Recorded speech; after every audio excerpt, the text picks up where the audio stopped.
We've got two questions in a row from Big Al. Hope you're ready for that. That reminds me of my dear friend. Shout out to the great and powerful Bill Allen. He was a coworker of mine for many years at a school I used to teach at, and man, I love that guy. Good man.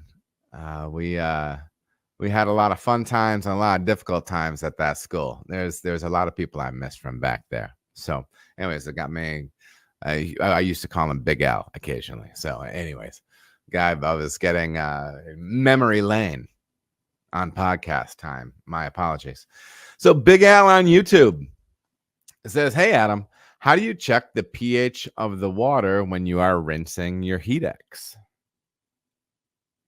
Big Al is referring to the tutorial video that I have on how to clean your heat exchanger, or how I clean my heat exchanger when I was working at Cartridge Brewing outside of Cincinnati, Ohio.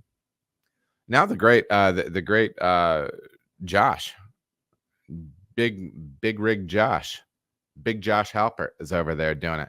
I'm going to see him on Wednesday. He's going to bring me some beers, and we're gonna workshop it. You know what I mean? But that was a tutorial video that I made back when I was at Cartridge, and I was showing you my process for cleaning the heat exchanger. And one thing that I say in all those videos is that you want to rinse until pH neutral. Okay. And what I mean by that is until the pH of the rinse water coming out of whatever vessel you're cleaning matches your city water. Okay, whatever the water pH that you're rinsing with. The reason I say that is because I want to cover my butt. And I don't want to tell you, oh, rinse for 5 minutes doing this or 2 minutes doing this.